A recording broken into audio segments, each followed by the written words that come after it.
دیکھو اللہ تعالیٰ نے جو ہمیں قرآن میں آیات بتائی ہیں یہ سب ہمیں اللہ کی طرف کھینچتی ہیں کہ ہم اللہ کے بن کے رہیں، جیسا جیسے اللہ کہہ رہا ہے ویسے کریں، اپنے عمل کو درست کریں۔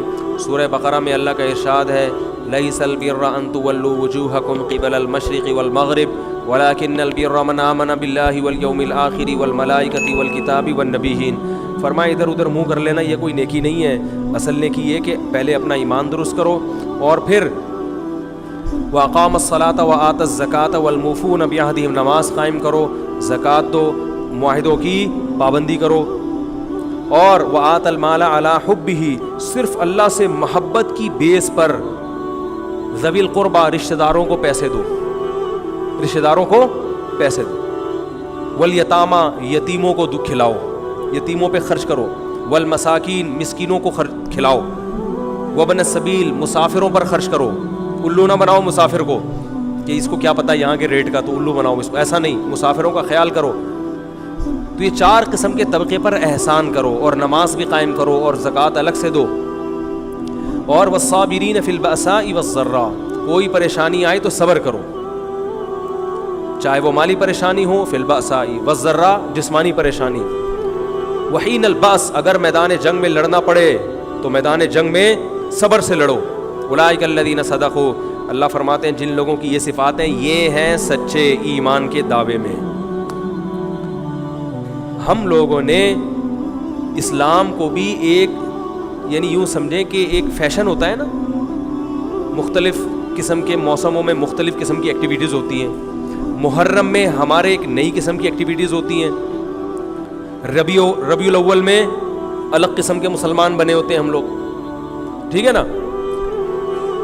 تو یہ 2 مہینے خاص طور پر ایسے ہیں جس میں یہ 2 مہینے کی جتنی ہماری ایکٹیویٹیز ہیں وہ سب ہم اخپل طریقے سے گزارتے ہیں، جس طرح اللہ اس کے رسول نے بتایا اس طرح سے نہیں گزارتے۔ اسلام میں کسی کی یوم ولادت یا یوم شہادت یا یوم وفات اس کو کوئی اہمیت نہیں دی گئی ہے، اگر دی گئی ہوتی تو سب سے پہلے محمد صلی اللہ علیہ وسلم کا یوم وفات کا دن ایسا تھا کہ اس پہ ہمیں غم منانے کا حکم دیا جاتا،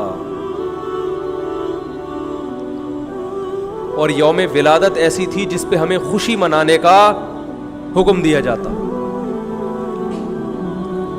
کہیں بھی نہیں ملتا ہمیں۔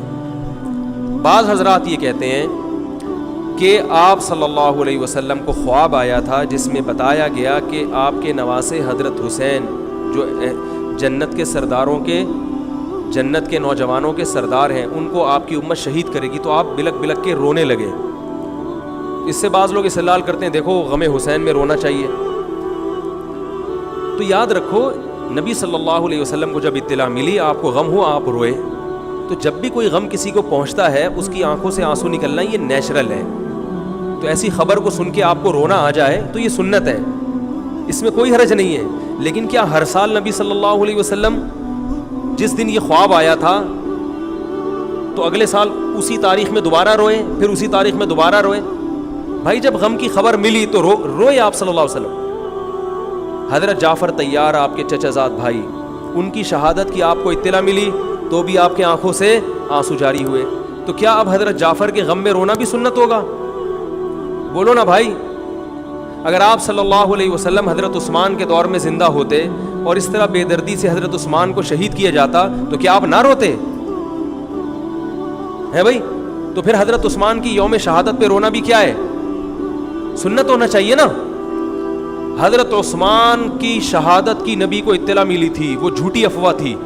صلح حدیبیہ کے موقع پر آپ صلی اللہ علیہ وسلم نے حضرت عثمان کو قاصد بنا کے بھیجا، اطلاع ملی کہ ان کو شہید کر دیا۔ آپ ایسا درد اور ایسا غضبناک ہوئے کہ آپ نے 1400 صحابہ سے موت پر بیعت کی۔ تو جب آپ کو سچی مچی کی اطلاع ملتی کہ واقعی ابھی تو افواہ تھی، یقین نہیں تھا، جب آپ صلی اللہ علیہ وسلم کو حقیقت میں اطلاع ملتی کہ آپ شہید ہو گئے تو کیا آپ نہ روتے؟ آپ صلی اللہ علیہ وسلم کو اپنی نواسی آپ کی گود میں تھی، اس کا انتقال ہوا، آپ کی آنکھوں سے آنسو جاری ہوئے۔ صحابہ نے کہا یا رسول اللہ آپ تو ہمیں صبر کی تلقین کرتے ہیں، آج آپ رو رہے ہیں، تو فرمائیے اللہ کی رحمت ہے، یہ تو اللہ کی رحمت ہے بھائی، اولاد ہے میری. تو کیا جب حضرت وہ جو آپ صلی اللہ علیہ وسلم کی نواسی کا انتقال کی تاریخ آئے گی تو ہم سب روئیں گے بیٹھ کے؟ بولو نا بھائی. تو کہاں کی کہاں لگا دیتے ہیں. دیکھو ہر بدعت کو جائز کرنے کے لیے نا کچھ دلیل ہر ایک کو مل جاتی ہے. تو میں بار بار کہتا ہوں جو شیعہ حضرات ہیں ان کا مسلک ہے، وہ تو صحابہ کو نہیں مانتے، تو ان کا جو مسلک ہے ان کو کرنے دیں، ان کے کام میں ٹانگ نہ اڑائیں، نہ ان سے بحث کریں، نہ ان کے کام میں ٹانگ اڑائیں. بولے بھائی آپ کا مسلک ہے آپ کریں. میں کہتا ہوں جو سنی لوگ ہیں جن کے اصول ہی الگ ہیں ان سے، وہ یہ سب کیوں کر رہے ہیں؟ بھائی یا تو ادھر ہو جاؤ، شیعہ بن جاؤ. کس نے روکا ہے؟ کوئی گورنمنٹ کی طرف سے پابندی تھوڑی ہے، کوئی پابندی نہیں ہے. آپ شیعہ بن جائے کوئی نہیں روکے گا آپ کو. کوئی شیعہ سنی بننا چاہے اسے کوئی نہیں روکتا، کوئی سنی شیعہ بننا چاہے اسے کوئی نہیں روکتا. لیکن جب آپ سنی ہیں تو پھر آپ کو ان اصولوں پہ چلنا پڑے گا جو اہل سنت والجماعت علماء نے بتائے ہیں. اہل سنت والجماعت کے ہاں رونا عبادت نہیں ہے. ہاں آپ نے کسی دن کربلا کا واقعہ سنا، چاہے محرم میں سنا، ربیع الاول میں سنا، حضرت حسین رضی اللہ تعالیٰ عنہ کی ایک جو دردناک شہادت کا واقعہ آپ نے سنا، آپ کو رونا آ گیا، تو یہ عین ایمان کی علامت. میرے بیان اب ویڈیو ریکارڈ ہوتے ہیں، پہلے ریکارڈ نہیں ہوتے تھے، آڈیو چلتے تھے. تو میں نے 2 دفعہ زندگی میں پہلی دفعہ جب یہ واقعہ بیان سنا، بیان کے دوران میں بھی رو رہا تھا اور سننے والے بھی رو رہے تھے. نیچرلی آ گیا رونا. پھر دوبارہ میں نے یہ واقعہ بیان کیا، مجھے بھی رونا آ گیا اور سننے والوں کو بھی آ گیا. یہ نیچرل جو آ گیا. لیکن اگر میں اس لیے بیٹھوں کہ میں روؤں، آج میں پروگرام ہے باقاعدہ، بولو بھائی، رونے کا، اور آپ کو بھی رلاؤں گا. اور وہ محرم کا واقعہ میں اگر ربیع الاول میں بیان کروں گا تو رونا آ گیا مجھے. تو جو خود سے کسی کا واقعہ سن کے رونا آ جائے اس پہ پابندی نہیں ہے، بلکہ اہل بیت سے محبت کی علامت ہے. لیکن یہ واقعہ جب ہم نے بیان کیا حضرت حسین کا تو مجھے رونا آیا. بالکل اسی طرح رونا جب حضرت عثمان کا واقعہ بیان کیا تو بھی آیا. ظلم تو ان پر بھی ہوا تھا، کوئی کم تھوڑی ہوا تھا. بلکہ مجھے یاد ہے جب میں نے پہلی دفعہ نبی صلی اللہ علیہ وسلم کی سیرت پڑھی، بالکل چھوٹا بچہ تھا میں اس وقت، میری عمر 9 یا 10 سال ہوگی، اور وہ آپ صلی اللہ علیہ وسلم کی وفات کا واقعہ لکھا تھا. تو اتنے بچے میں تو اتنی سمجھ نہیں ہوتی، لیکن جب مجھے یاد ہے میں پڑھ رہا تھا تو مسلسل آنکھوں سے آنسو بہ رہے تھے. ایسا دردناک واقعہ نبی صلی اللہ علیہ وسلم کی وفات کا. تو وہ تو کسی کے بھی وفات کی خبر جب ہم سنتے ہیں تو نیچرلی رونا آتا ہے انسان کو. کبھی وہ انسان کوشش تو برداشت کرنی چاہیے. لیکن اب ہمارے ہاں واقعات سنا کے باقاعدہ رونے کے پروگرام ہوتے ہیں. یہ اسلام کی تعلیمات نہیں ہے، یہ اسلام کی تعلیمات نہیں ہے. کیونکہ اسلام میں صبر کا حکم ہے. جو خود سے رونا آ جائے نا انسان کو تو وہ ایک نیچرلی ہے. اور کربلا کا واقعہ صرف اس نیت سے بیان کرنا کہ تاکہ میں بھی روؤں آپ بھی رو، یہ غلط ہے. یہ اہل سنت والجماعت کے ہاں یہ اسلامی تعلیمات کے منافی ہے. سمجھ میں آ رہی ہے بات کہ نہیں آ رہی؟ اور کسی مخصوص دن کے ساتھ تو ویسے بھی خاص نہیں ہے یہ. اور ویسے بھی شریعت میں صحیح بخاری مسلم کی حدیث ہے، آپ صلی اللہ علیہ وسلم نے نوحہ کرنے والی عورتوں پہ لعنت. نیاحہ کہتے ہیں چیخنا، چلانا. آپ کو پتہ ہے زمانے جاہلیت میں جب کسی کی میت ہوتی تھی تو باقاعدہ پیسے دے کے عورتوں کو رلوایا جاتا تھا. پیسے دے کے. آج بھی بہت جگہوں پہ یہ ہو رہا ہے، پیسے دے کے رلوایا جاتا ہے. تو نبی نے تو ان عورتوں پہ لعنت کی ہے جو فری میں روتی ہیں، پیسے دے کے نہیں، جو فری میں میت پہ روتی ہیں. اور چیخ چلا کے رونا تو ویسے ہی حرام ہے اسلام میں. میت پہ جب بھی نبی صلی اللہ علیہ وسلم روئے ہیں آپ کی آنکھوں سے آنسو، بس چیخ چلا کے نہیں روئے ہیں. حضرت جعفر طیار بھی تو اہل بیت میں سے تھے. جب شہید ہوتے ہیں آپ کی 4 جوان بیویاں بیوہ ہوتے ہیں، چھوٹے چھوٹے بچے یتیم ہو جاتے ہیں، تو ان کی بیویاں جب روتی ہیں تو گھر سے باہر آواز آتی ہے. آپ نے پہلی دفعہ سمجھایا جا کے کہ ان سے بولو اپنی آوازوں کو پس کرو. جب دوبارہ تو آپ نے فرمایا منہ پہ خاک پھینک دو جا کے. حالانکہ ان کا جو رشتہ حضرت جعفر طیار سے تھا وہ ہمارا نہیں ہے، ہم تو بہت دور کے ہیں. اہل بیت سے جو جتنا ان کی بیویوں کا رشتہ ہے اتنا تو ہمارا نہیں ہے نا. ان کو چیخ کے رونے کی اجازت نہیں تھی. اور آج ہمارے یہاں کیسے ہوتا ہے؟ ہو چیخ رہے ہیں، پیٹ رہے ہیں. گریبان چاک کرنا اسلام میں حرام ہے روتے ہوئے. گریبان چاک کرنا اس پہ لعنت ہے نبی صلی اللہ علیہ وسلم کی.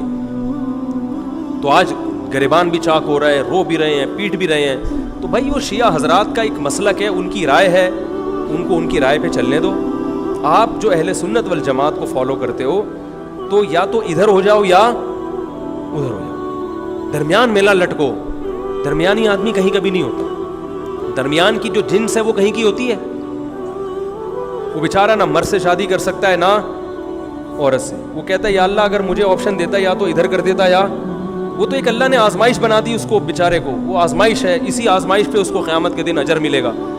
لیکن اپنے اختیار سے انسان بیچ کا بننے کی کوشش کرے, یہ ٹھیک نہیں ہوتا. اپنے اختیار سے یا تو شیعہ بن جاؤ یا پورے سنی بن جاؤ. تو اہل سنت حدیث کی کتابوں کو فالو کرتے ہیں, اور جو ہماری بخاری مسلم ہے شیعہ حضرات نہیں مانتے ان کتابوں کو, وہ نہیں فالو کرتے ان کو. تو ہم تو ان کو فالو کرتے ہیں. اگر آپ کہتے ہو میں نہیں مانتا ان حدیثوں کو, تو پھر بہت ساری چیزیں اور بھی ہیں وہ بھی چھوڑ دو. پھر آپ سمجھ میں آ رہی ہے بات, پھر وہ بھی چھوڑ دو. تو ہم تو ان کتابوں کو فالو کرتے ہیں. ہمارے نبی صلی اللہ علیہ وسلم کے حکام ہیں, میت پہ رونا پیٹنا منع. جب حضرت حسین رضی اللہ تعالی عنہ کا قتل ہوا ہے کربلا میں, اور یقیناً یہ بہت بڑا بدترین ظلم تھا تاریخ کا, تو حضرت جو آپ کے اہل بیت جو باقی بچ گئے تھے ان کا کیا ری ایکشن تھا, جو صحیح اسناد سے جو چیزیں ثابت ہیں ان کا کیا ری ایکٹ تھا. کیا امام زین العابدین نے اس طرح سے نوحے کیے تھے کہ آپ نے سینوں کو پیٹا تھا؟ انہوں نے صبر کیا تھا انہوں نے. اور یہی اہل بیت کی شان تھی. تبھی تو قرآن کے الفاظ کیا ہیں کہ نیکی صرف یہ نہیں ادھر ادھر منہ کر کے نمازیں پڑھ لو, بلکہ والصابرین فی البأساء, جو پریشانیوں کے وقت کیا کرتے ہیں, صبر. تو ہماری نظر میں حضرت حسین کا قتل بھی ایک بہت بڑی ٹینشن, بہت بڑی پریشانی, مگر اس پر ہمیں صبر کا حکم ہے. اگر ہمارے اندر انتقام کی طاقت ہوتی تو انتقام لے لیتے ہم. جو بھی قاتلان حسین تھے ہمیں پتہ چلتا کہ یہ ہے, ہم انتقام لیتے ان سے. اگر انتقام نہیں لے, وہ تو چلے گئے دنیا سے اپنے ٹھکانوں کو, جو جس نے جہنم رسید ہونا تھا وہ تو جہنم رسید ہو چکا ہے. اور اللہ نے حضرت حسین رضی اللہ تعالی عنہ کو شہادت کی برکت سے جنت کے جوانوں کا سردار بنا دیا ہے. تو جس کا جو ٹھکانہ تھا, جس ملعون نے جہاں جانا تھا وہ چلا گیا. اب قرآن کیا کہہ رہا ہے, تلک امۃ قد خلت. جہاں بھی قرآن ایسے واقعات بیان کرتے, یہ قوم تھی جو گزر گئی. لہا ما کسبت, جس نے جو کیا اس کا بدلہ ملے گا. ولکم ما کسبتم, اب تمہارے اعمال اللہ دیکھے گا. اعمال کا مطلب دیکھے گا جن چیزوں کو اللہ نے حلال کیا تم اس پر عمل کرتے ہو, جن چیزوں کو حرام قرار دیا اس سے بچتے ہو کہ نہیں بچتے, یہ چیزیں دیکھی جائیں گی. تو محرم کے ایک الگ, ہمیں محرم نبی صلی اللہ علیہ وسلم کی زندگی میں ہمیشہ آیا ہے, اس میں کیا احکام ہے. محرم میں آپ نے نکاح بھی کیا ہے.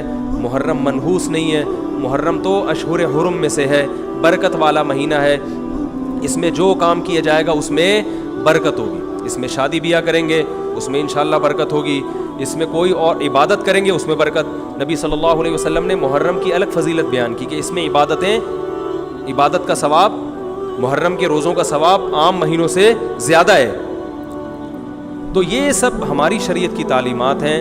تو ہمیں ایک طرف ہو جانا چاہیے, ہمیں اسی کو فالو کرنا چاہیے. ہاں یہ وہ دور نہیں ہے کہ آپ دوسروں پہ جا کے انگلیاں اٹھائیں, تم یہ کیوں کر رہے ہو, یہ کیوں, بس چھوڑ دو اس کو. جو جب اس کو سمجھ میں آئے گی تو آ جائے گا, نہیں آئے گی تو 73 فرقے ہیں نا, تو یہ آپ تھوڑی ختم کرو گے, یہ حضرت عیسیٰ علیہ السلام آ کے ختم کریں گے. تو جو کام عیسیٰ علیہ السلام کا ہے وہ خود کرنے کی کوشش, بولو بھائی, مت کرو. آپ دیکھو کہ ان میں جو صحیح ہے اس کو فالو کرو. باقی بھائی جیسا کر رہے ہو, ہمارے پاس نہ کوئی پولیس ہے نہ کوئی پاور ہے. پولیس بھی ہوتی تو بھی کچھ نہیں کرتی. ہم اگر پولیس میں ہوتے تو کیا کر لیتے. فساد ہوتا ہے ان چیزوں سے. افغانستان میں جب طالبان کی حکومت تھی تو بھائی کون سی والی گھڑی صحیح ہے, میری گھڑی میں تو کیا ٹائم ہو رہا ہے, کبھی آگے چلیے. اچھا پھر ابھی بس اذان ہونے والی ہے, ٹھیک ہے بتا دو. تو کیا کہہ رہا تھا یار میں, وہاں افغان طالبان کی جب حکومت تھی 5 سال, تو انہوں نے بھی شیعہ کے امام بارگاہ کو ختم نہیں کیا تھا. سمجھ رہے بات, ایک حد بندی کر دی تھی, ختم نہیں کیا انہوں نے بھی شیعوں سے سلو کی تھی, مذاکرات کیے تھے. بھائی ٹھیک ہے آپ اپنی امام بارگاہ کے اندر جو آپ کی ایکٹیویٹیز ہیں آپ وہ کرو. حالانکہ کتنی پاورفل حکومت تھی, اس لیے کہ اتنی بڑی تعداد میں انہوں نے کہا بھائی ہم کیسے پابندی لگائیں, ایک پورا ایسے ممکن نہیں ہے ہمارے لیے. تو گورنمنٹ کے لیے بہت سی چیزیں ممکن نہیں ہوتی, پابندیاں نہیں لگا سکتی گورنمنٹ. تو جو طالبان نہیں ختم کر سکے، حالانکہ طالبان سنی مسلک کے تھے اور وہ شیعہ بالکل ایک. میں نے وہاں امام بارگاہ میں اذانیں بھی سنی ہیں، ریڈیو پہ اذان آتی تھی امام بارگاہ سے، میں نے خود سنی ہے کہ بھائی میں نے یہ کہاں سے آ رہی ہے، افغانستان سے میں اس وقت اذان ہوں. افغانستان کا چینل اس وقت آتا تھا طالبان کا اردو میں چینل، تو اس میں اذان آ رہی ہوتی تھی شیعہ حضرات کی. تو فرقہ واریت کا یہ طریقہ ختم کرنے کا نہیں ہے کہ آپ جا کے ان کو چھیڑیں، تنگ کریں. بھائی یہ بہت عرصے سے چلے آ رہے ہیں، چلتے رہیں گے. جو صحیح ہوگا اس کو حضرت عیسیٰ علیہ السلام نافذ کر دیں گے، جو غلط کو ڈیلیٹ کر دیں گے خود ہی. اگر ہم غلط ہوئے تو حضرت عیسیٰ علیہ السلام سب سے پہلے ہماری گردنیں اڑا کے ہمیں ڈیلیٹ کر دیں گے، ٹھیک ہے نا. اگر وہ غلط ہوئے تو ان کو ختم کر دیں گے. تو یہ ان کا کام ہے، آج کسی کے بس میں یہ نہیں ہے. تو میں یہ اس لیے کہہ رہا ہوں کہ لڑو مت، گالی گلوچ مت کرو، فیس بک پہ ایک دوسرے کے خلاف نیگیٹو کمنٹس مت کرو، کیونکہ ہم اختلافات کے متحمل نہیں ہیں. ہمیں بہرحال قومی سطح پہ ایک ہی بن کے رہنا ہے. پاکستان کے مقابلے میں جو ہمارے دشمن ہیں ان کے مقابلے میں ہمیں ایک بن کے رہنا. جہاں تک مذہب کا تعلق ہے، بھائی آپ کا مسلک اجازت دیتا ہے آپ کریں، ہمارا مسلک ہمیں اس کی اجازت، ہمارا مسلک ہمیں ماتم دیکھنے کی بھی اجازت نہیں دیتا. سمجھ میں آ رہی ہے بات؟ ہمیں دیکھنے کی بھی اجازت نہیں، ہم دیکھیں گے بھی نہیں. آپ کا مسلک ہے آپ کریں. تو لڑنا بھڑنا نہیں ہے. میں صرف یہ کہہ رہا ہوں کہ ایک طرف ہو جاؤ، یا ادھر یا بولو بھائی ادھر ہو جاؤ. تو ہم یہ چیزوں کو غلط سمجھتے ہیں، نہ ماتم کو جائز سمجھتے ہیں، نہ رونے پیٹنے کو جائز سمجھتے ہیں. جس طرح سے رویا جا رہا ہے، کسی کو واقعہ کربلا سن کے رونا آ جائے، یہ ایمان کی علامت ہے اہل بیت. لیکن یہ کوئی سنت عمل نہیں ہے کہ باقاعدہ اس کو رلانے کے لیے آرڈر پہ بٹھایا جائے کہ چلو کربلا کا واقعہ سن کے رونا سنت ہے تو آپ بیٹھو تو رو. ایسا نہیں ہے، کچھ ایسی شریعت میں نہیں ہے. اللہ تعالیٰ سے دعا ہے کہ اللہ تعالیٰ ہمیں اہل سنت والجماعت میں اگر ہم ہیں تو حقیقی معنوں میں اس میں داخل کر لے، اور پھر اسی کو فالو کرنے کی توفیق عطا فرمائے، اور ملک کو بدامنی سے محفوظ فرمائے.